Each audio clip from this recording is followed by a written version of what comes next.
Olá, boa noite. Está começando mais um programa Mais Saúde, aqui pela TV Campos de Minas. Excepcionalmente hoje, o nosso programa é gravado, então vocês infelizmente não vão poder participar. E o nosso convidado é o Dr. Luiz Carlos Ângelo Teixeira, ele é ginecologista e hoje nós vamos falar um pouquinho dessa área. Boa noite, Dr. Luiz Carlos. Mais uma vez, muito obrigada por sua participação. Foi um prazer. Por sempre aceitar o meu convite. Obrigado, Shaira. Boa noite, telespectadores, né, da TV Campos de Minas. É com muito prazer que a gente está aqui falando para vocês. E é com muito prazer que a gente te recebe. Eu gostaria de parabenizá-lo pelo programa. Mais um ano você ganhou o troféu TV Campos de Minas como médico destaque do ano. Mostra pra gente o troféu, doutor Luiz Carlos. Aliás, são 2 troféus que ele ganhou. São 2, é de 2012, que foi agora, e o 2010, né? Então, a gente fica muito feliz desse reconhecimento, né? A gente vê o retorno nos consultórios, nos hospitais, como que o pessoal faz esse feedback com a gente, o pessoal todo, a audiência muito grande dessa noite belíssima, homenagem maravilhosa do Dr. Cid Rangel. Então é com muita felicidade que a gente Então eu gostaria também de parabenizar os 2 que concorreram com você, que o foi Frederico, o Dr. né, Frederico e o Cláudio, que são 2 excelentes profissionais. Então a gente fica mais feliz ainda em estar com esses profissionais aí. Foi bem concorrida a categoria, Foi né, bastante, doutor Luiz Carlos? Então, mais um ano, parabéns, e que o ano que vem você esteja participando de novo aqui com a gente. Fico muito feliz, estaremos aí com todo prazer. Doutor Luiz Carlos, vamos falar um pouquinho sobre a endometriose, porque muitas pessoas ainda têm dúvida em relação à doença. O que é a endometriose? Endometriose é uma alteração hormonal que acontece principalmente no útero, nos ovários, nas trompas. Quando ela é no útero, ela passa a se chamar adenomiose, e que causam vários problemas nas mulheres. O principal problema é em relação à dor, principalmente dismenorreia, que é a dor menstrual. É uma patologia que hoje tem vários medicamentos que a tratam, inclusive tratamento pode ser até cirúrgico. Então essa alteração, a principal sintoma dela é a dor, mas causa um problema muito importante também em relação às mulheres, que é a infertilidade feminina, ela pode causar. Mas a dor é só no período menstrual ou essa dor pode ocorrer em qualquer época? Não, essa dor pode acontecer em qualquer época, inclusive dependendo da localização dela, pode ser em relação à dor no ato sexual, que é dispareunia, né? Mas a dor, principalmente, ela é característica no período menstrual. É uma cólica menstrual muito intensa. Então, quando a paciente tem uma cólica menstrual muito intensa, ela pode desconfiar que está com endometriose. E qual o exame que é feito para diagnosticar a doença? A gente usa vários exames, o ultrassom transvaginal é um bom exame. Agora, o principal exame, quando você desconfia do diagnóstico, é a videolaparoscopia, que coloca um tubo lá dentro do peritônio, dentro da barriga, e você vai visualizar os focos. Os focos endometriais podem acometer desde os ovários, as trompas, pode ter vários focos até no intestino. Inclusive, quando a gente abre cirurgicamente, você vê aqueles focos esverdeados, que provavelmente é um foco endometrial. E é muito importante também nos ovários, que eles causam os endometriomas, que são cistos de ovários de endometriose. Então, só se dá o diagnóstico através da no ultrassom você já dá vários diagnósticos, né? Que, por exemplo, quando você acha um endometrioma, o próprio ultrassonografia vê que isso aí é um cisto de endometriose. Mas o diagnóstico principal, realmente, é a videolaparoscopia. Se a mulher engravidar utilizando o DIU, pode causar algum problema ao feto? Não, o problema que pode acontecer é o abortamento. Então, não acontece porque estava com o DIU, acontecer má formação neném. Inclusive, o DIU, o grande problema que a gente tinha antigamente, que as mulheres achavam que o DIU causava câncer. Está provado que não causa, né? Não tem problema nenhum. O problema maior é o abortamento. Então, se engravidar com o DIU, a gente tem que retirá-lo imediatamente, que você tem muito mais chance de abortar se tiver com ele do que se estiver sem.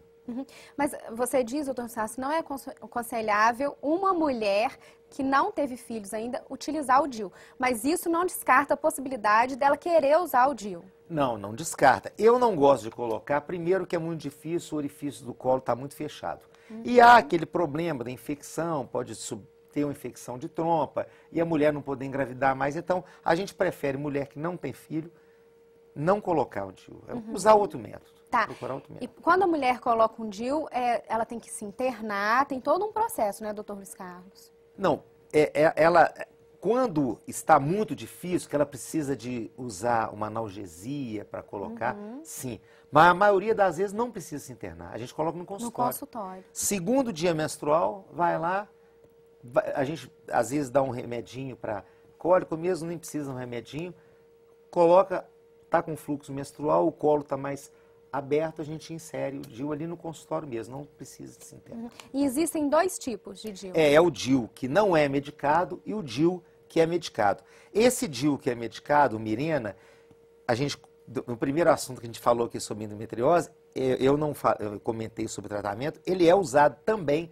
no tratamento de endometriose. É a mesma ação, que ele é um DIU à base do hormônio progesterona. Então, a mesma ação daquele comprimidinho que eu falei, que usa todo dia para evitar que tenha um sangramento. Que o Mirena diminui bastante o sangramento menstrual. Mas a eficácia dos dois é a mesma. Só que um vale 10 anos e o Mirena vale 5 anos. 5 anos você tem que trocar. Ele perde a validade, então Perde você a corre o risco validade. de engravidar sem trocar. Aí você tem que tirar. E o DIU, gente, o importante tem aquela importância de você não ter que usar o anticoncepcional todo dia, mas o importantíssimo do DIU é o controle médico. De vários fatores. Fator de corrimento, de infecção, e mesmo se ele está no lugar. Você, de tempo em tempo, tem que olhar. Mulher que coloca o DIU vai voltar lá 10 anos depois, não coloca não, porque vai dar errado. Tem que ter controle médico. Então, corre o risco dele sair do lugar.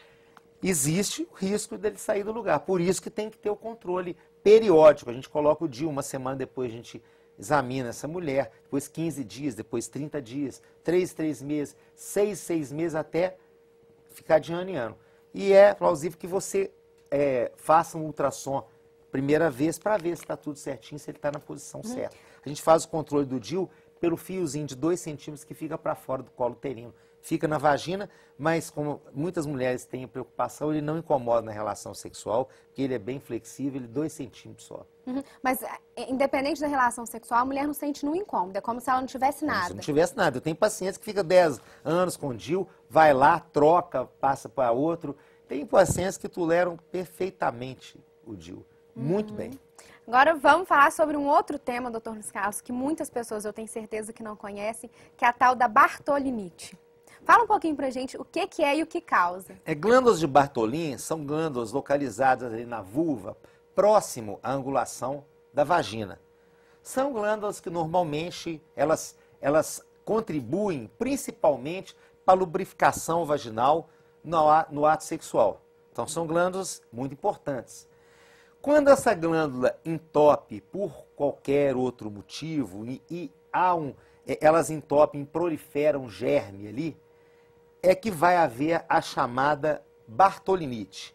É uma patologia, uma inflamação dessa glândula de Bartolin, muito dolorosa. Tem paciente que chega que não aguenta sentar no consultório e tal, tá aquela região ali inchada e quando provoca a formação de secreção purulenta de pus.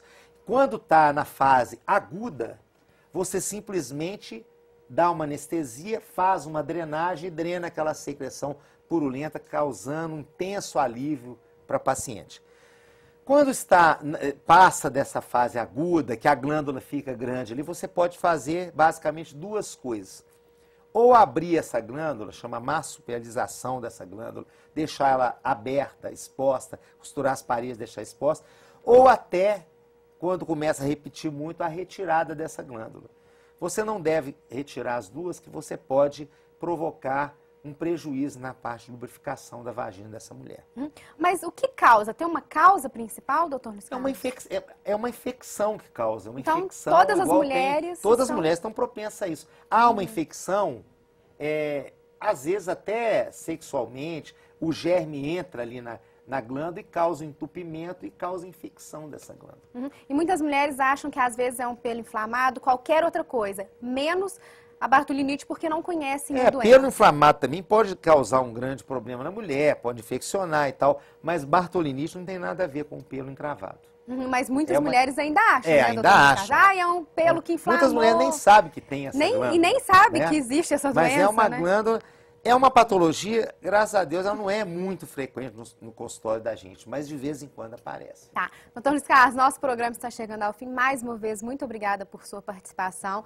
Parabéns de novo pelo prêmio. Muito obrigado, a gente agradece muito.